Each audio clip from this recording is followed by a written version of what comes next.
7 February. Welcome to the PDB Afternoon Bulletin. I'm Mike Baker, your eyes and ears on the world stage. All right, let's get briefed. Today, we'll begin with what looks like, sabotage against immigration enforcement. A Soros-Backed radio station broadcast ICE agents' locations live on air, and a major immigration raid was reportedly undermined by an intelligence leak. Later in the show, a commercial passenger plane goes missing in Alaska, potentially marking the third tragic aviation disaster in just 2 weeks. But first, today's afternoon spotlight.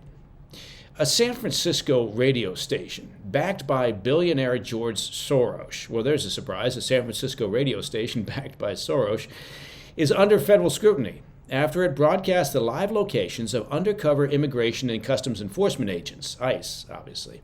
The report aired on KCBS AM. It revealed details of an ongoing ICE operation, including specific vehicle descriptions and agent locations, potentially, of course, putting officers' lives at risk. Oh my, how brave of KCBS, potentially endangering law enforcement officers and, at the same time, aiding and abetting illegal migrants with criminal convictions. Now, some might argue that they've got their priorities all mixed up. The Federal Communications Commission, or FCC, has now launched an official probe into the station. The key question: did KCBS violate the terms of its broadcasting license, which requires it to operate in the public interest? The controversy stems from the January 26th edition of KCBS Radio Weekend News. Now, during that broadcast, host Brett Burkhart reported on ICE activity in San Jose. But he didn't just cover the story. He pretty much gave away the game.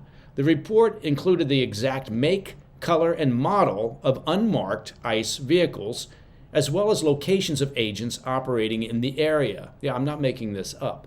And to make matters worse, those agents were conducting enforcement in a part of town known for violent gang activity. Once again, I'll say it, how brave of the self-righteous KCBS AM.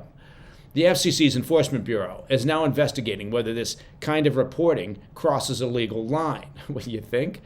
But politically, this story is about more than just journalistic ethics, which may or may not, in this day and age, actually be a thing.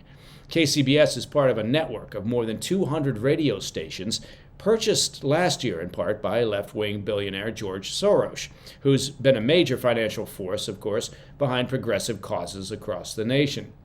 And this isn't the only time that someone has tipped off illegal immigrants about enforcement actions. On Thursday, border czar Tom Homan blasted an intelligence leak that he says derailed a major immigration raid targeting the Tren de Aragua, or TDA gang, in Colorado. Here's what happened. Early Wednesday morning, a multi-agency task force launched a coordinated crackdown on TDA, a violent Venezuelan gang known for drug trafficking, extortion, and human smuggling. Hundreds of agents from ICE, DHS, the FBI, CBP, and the DEA raided multiple apartment complexes in the town of Aurora, Colorado. But something, frankly, was off. After hours of searching, only 30 arrests were made, far short of the 100 plus that officials had expected. And of those arrests, well, just one was an actual member of TDA. Homan says they've already identified the source of the leak, and that person, in his words, quote, may find themselves in a pair of handcuffs very soon, end quote. Taken together, these two incidents raise major concerns about security breaches and political interference in the pursuit of immigration enforcement.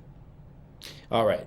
Coming up next, authorities are scrambling to find out what happened to a passenger plane that went missing over the Bering Sea yesterday evening. I'll be right back. Welcome back to the PDB Afternoon Bulletin. Authorities in Alaska are searching for a missing commercial passenger plane that disappeared over the Bering Sea Thursday evening. Now, the aircraft, a Cessna operated by regional carrier Bering Air, had 9 passengers and a pilot on board when it lost contact about 12 miles offshore. The Coast Guard, U.S. Air Force, and National Guard are leading the search, but so far there's no sign of the plane. It was traveling on a short flight across the Norton Sound to Nome, but never arrived. The last known position showed the aircraft flying at 5,300 feet before vanishing from radar. Weather conditions aren't helping. Nome saw temperatures drop as low as 9 degrees overnight, and the coast is under gale warnings. Heavy winds, rough seas, and poor visibility are making the search effort even more difficult. Local police initially called for volunteers with boats to assist, but later said they had enough support. Authorities are now warning residents against launching their own search missions due to the dangerous conditions. The National Transportation Safety Board, the NTSB, is monitoring the situation, and Bering Air, which operates flights to remote communities along Alaska's northwest coast, well, they haven't yet commented. The incident marks the third aviation disaster in just over a couple of weeks. First, there was the deadly mid-air collision in Washington, D.C., where an American Airlines passenger jet and a Black Hawk helicopter collided, killing 67 people. Then, just days later, a medical transport jet exploded near a Philadelphia mall, killing all 7 on board. We'll keep you updated as search efforts continue.